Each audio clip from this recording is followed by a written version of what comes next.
You are asking the same question again and again. I will categorically deny all such sort of allegations. I have not said anything about anybody, nor it is in nature to complain about any person. मैंने मेरा खुद का individual फैसला है, मैंने किसी MLA से बात नहीं की। Sir नाना पटोलेंची प्रतिक्रिया आलेली आहे। सर काँग्रेसचे आमदार सुद्धा नाराज झाले, तेव्हाच मी असं वक्तव्य केलं होतं की माझे संबंध चांगले असल्यामुळे मला निधी दिलेला आहे, मात्र राजीनामा दिलेला आहे। मला हे जाहीर सांगितलं पाहिजे। अरे तुम्ही ढकलता कशाला त्याला पुढे असताना सुद्धा इतर पक्षातल्या भाजप सहित इतर पक्षातल्या आमदारांना सुद्धा विकासात्मक कामासंदर्भात मदत केलेली आहे। मी कधीही भेदभाव असा केलेला नाही। शेवटी राज्य म्हणून विचार करावा लागतो आणि निर्णय घेत असताना सर्व आमदारांना मग तो कुठल्याही सर्वांना कमी जास्त प्रमाण झालं असेल सर्वांना निधी मी दिलेला आहे। मला मुद्दाम सांगितलं नाना पटोले यांनी प्रतिक्रिया दिलेली आहे। काही सारे पार्टी नेता नानांचं तर ऐका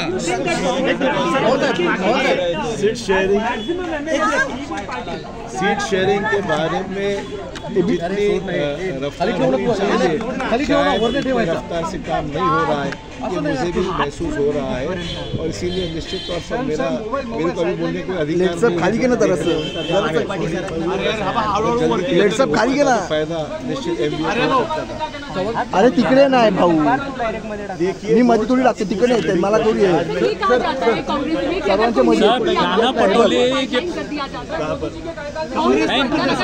चव्हाण साहेब नाना पटोले जे पक्षाचे अध्यक्ष आहेत त्यांनी अशी भूमिका मांडली की अशोक चव्हाणांना पक्षाने खूप दिलं पण अखेर कुठल्या दबावपोटी त्यांनी निर्णय दिला हे मला माहिती नाही। अशोक चव्हाणांना पक्षाला खूप दिलं हे निश्चितच बरोबर आहे आणि अशोक चव्हाणांनी सुद्धा पक्षाकरता खूप केलं हे दोन्ही गोष्टी आहेत, दोन्ही गोष्टी बरोबरीने आहेत।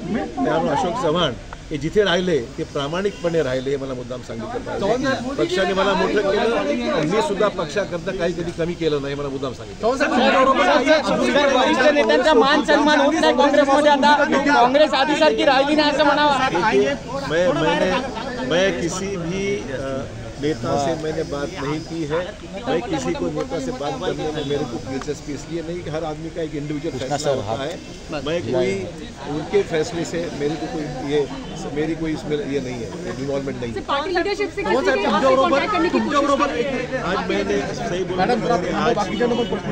मैंने किसी से भी आज बात नहीं की। इतने सारे नेतागण हैं जो मेरे नज़दीक संबंध है, ऑब्वियसली मेरे को चाहते हैं, उनका फोन आए थे but I did not respond. काय करणार आज जो फैसला हो चुका था उसमें चव्हाण साहेब तुमच्याबरोबर इतर काही काँग्रेसचे आमदार देखील जातील अशी जी चर्चा आहे ती किती खरं आहे? तुमच्याबरोबर तुम्हाला सांगितलं कोण काय करेल हे मला माहित नाही। माझी भूमिका आहे की कुठल्याही आमदारांना संपर्क साधलेला नाही।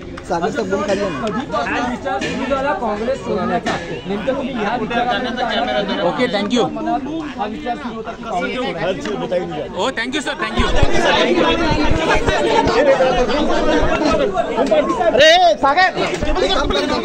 अरे यार मनोज तू सगळी गडबड केली।